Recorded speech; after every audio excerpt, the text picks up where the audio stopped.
Hello, good morning, જય શ્રી કૃષ્ણ. તો ભાઈ આજે હું સ્પેશિયલ વ્યક્તિને મળવાનું છું જે આવી ગયા છે ધ્રુવીન, અને તમે 2-3 દિવસથી એને જોયા નથી તો એ આવી ગયા છે ફાઇનલી. જય શ્રી કૃષ્ણ. તમે તો દરરોજ જોવો છો પણ બ્લોગમાં નથી જોયા. એવું છે? અચ્છા ભાઈ, અમે તો દરરોજ જોઈએ છીએ પણ બ્લોગમાં નથી આવી શકતા કેમ કે એને કામ હોય છે, બીજી માણસ છે એટલે. છે ને એવું? તમારા માટે ક્યાં કામ જોયું? તમારા માટે તો આજવા દો. હા જોયું ગઈ આવું કામકાજ છે ભાઈ. તો હવે અમે લોકો નીકળીએ છીએ બહાર, તો તમે વિડીયોમાં બન્યા રહેજો તો બતાવીશું આજે અમે બંને જઈએ છીએ બહાર. હે જી? તો ચલો ચલો તો તમને બતાવીશું. જો ભાઈ અમે નીકળી ગયા છીએ. થોડું રાજદૂત પડ્યું છે આગળ. तो इसमें हम जाएंगे आज, इसमें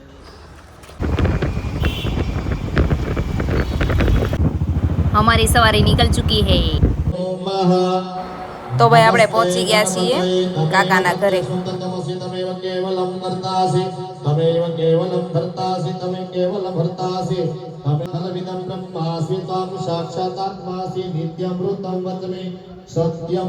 તો ભાઈ અમારી સેલિબ્રિટી આવી ગઈ છે એક જોરદાર. તમે જોઈ શકો છો આને. આ ઠાકરનો માણસ છે. જય ઠાકર. અને આ એની કરતા મોટી સેલિબ્રિટી છે. આ મારો ભાઈ છે. આ ભાઈ જ છે, માય કઝિન. મારા કાકાનો છોકરો છે ને મારા ફઈનો છે. હા આ અમારા ઠાકર. આ તો ઓહો રાણો રાણાની રીતે. જો ભાઈ કાકાના ઘરે હવન છે. ભાઈ ને ભાભી બેઠા છે, અંકલ આંટી બેઠા. આ ટાઈપનું અહીંયા કરેલું છે.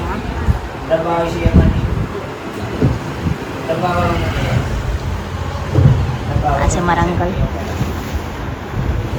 મારા આંટી છે. અને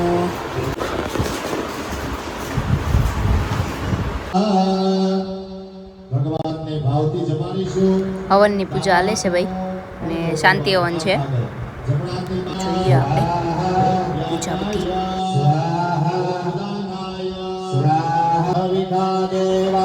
જો આમાં આ રીતનું બધું ગોઠવેલું છે સરસ રીતે. બધું માતાજી ને ભગવાન ને બધું આવી રીતના છે મૂકેલું. આપણે દર્શન કરીએ. ભગવાન તમારા ચરણોમાં અમે ભેટ અર્પણ કરીશું. દક્ષિણાર્થે અક્ષતાનિમ સમર્પયામિ. પુણ્યામિ અંતર્ગતરામિ. શ્રી ગજાનંદ ગણપતિ પ્રાણનાથની જય. ચાર્યેન યજમાન આયુષ્ય પ્રમાણે આ પૂજા ને એવું બધું ચાલે છે. ગઈઝા ગોર બાપાનો અવાજ આવે છે, તમને ઓછું સંભળાતું છે પણ હવે તો શું કરવું. જો ગાઈઝ આપણે આ રીતનું પહેરેલું છે કંઈક, અને ગળામાં વર્ક આપેલું છે. કેવું લાગે છે? તો ભાઈ અહીંયા ઉપર માળ લીધેલો છે, તો ગોળ બાપા અહીંયા ઉંમરની પૂજા કરાવે છે. ઉમરામાં ને બધી પૂજા કરવાની હોય છે એવું કીધું ગોળ દાદાએ, એટલે બધું આ કામ ચાલે છે. મંગલમ ભગવાન વિષ્ણુ મંગલમ ગરુડધ્વજ મંગલમ પુંડરીકાક્ષ મંગલાયસ્તનો. કેમ છે? મજા આવે. આપણે એમ થાય શું કરવું અહીંયા, એટલે ક્યાં એક જગ્યાએ બેસી જશે. અંકલના ઘરે હવનનું હતું તો એ બધું કામકાજ ચાલે છે, પણ બહુ ગરમી થાય છે એટલે અમે લોકો ગરમી નહીં પણ આમ જમાયું એટલે શરમ આવે ને આપણને. શરમાવાનું હોય ને ધીમું ધીમું થોડું થોડું. એવું હોય. એ એમ કહેશે કે સસુરાલ પક્ષમાં થોડુંક શરમાવાનું હોય. એ સાચી વાત છે. અમને તો એવું કંઈ ન લાગે. બા અને ધાર્મિકભાઈ બે બેસી ગયા છે બે હવનમાં. તો હવે હવનનું કામ પૂરું થવા આવ્યું છે. હવે છેલ્લી 10-15 મિનિટ છે એવું કહે છે ગોર બાપા.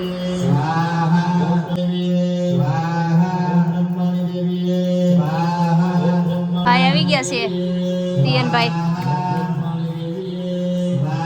અને આયન કાકા રમાડે છે. ધાર્મિક અંકલ.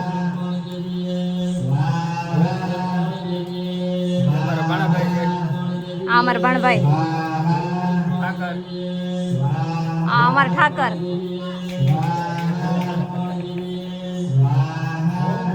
અમાર ધ્યાન છું ગઈસ તમારું ફેસ જોવો બાવલુનું મને જ વવે છે હો ઓમ વિષ્ણવે ઓમ વિષ્ણવે ઓમ વિષ્ણવે ઓમ વિષ્ણવે ઓમ ગ્રામ મેડમ આવી ગયા છે. તમાર વાટકા પધરાઈ બહુ દેવા લેટ આવ્યા છે. નમસ્કારોમી મેડમ આવ્યા તો છે. ક્યાંય બ્રાહ્મણો દ્વારા અમારા દ્વારા હે ભગવાન જેને ભૂલ થઈ હોય તો એ આવવાનું હતું સવારે 8 વાગે અતિ વખત જવું અને અત્યારે વાગે 12 વાગે. તો જો ભાઈ અમારા બેન આવી ગયા છે તો અમારે ધીમી ધીમી વાતો ચાલુ થાય હવે આ રીતની જો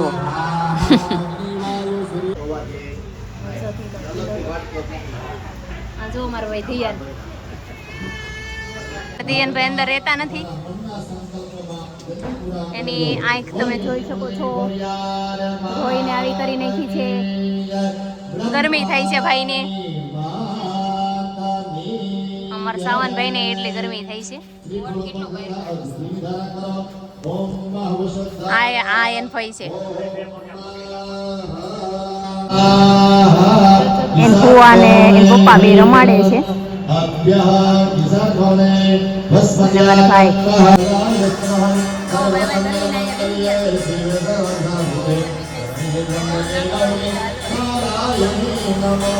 બાજુના ઓટલા ઉપર બેસી ગયા છે અમારા જાની મારા બેન પડી છે બેન નથી બેન પડી એક હાથમાં જળ લઈ આમ થાળીની અગ્નિ ભગવાનને આમ ધારાવાળી કરી દો. હરિ ઓમ વધારે ગરમી થાય છે. અમારા બેનને ભૂખ લાગી ગઈ છે મને કે સાલ પીઝા ખાઈ નાખી આવા ધ્યાનના મમ્મી આવી ગયા છે હવે ભાઈ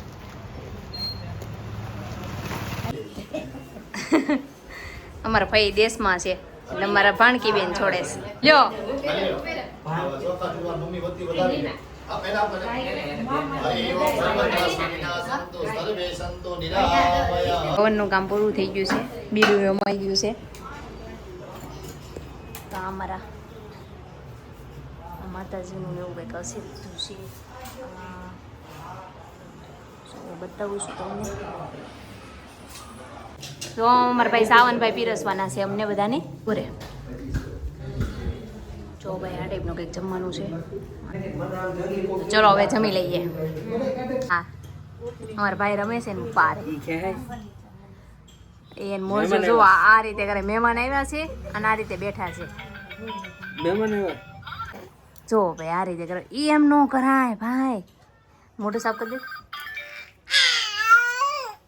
આલે પેલા સાફ કરી નાખો હવે લઈ ગયો ભાઈ ફાઇનલી અમે બધાએ જમી લીધું છે અને અમે નીચે બેસી ગયા છીએ હવે થોડીક વાર અને અમારા મેડમને થઈ છે બહુ ગરમી તો અહીંયા બેઠા છીએ ભાઈ ફાઇનલી હવે પવન નાખો પવન નાખો કેમ કહીશું હવે મળીએ આપણે નવા બ્લોગ સાથે બન્યા રહેજો.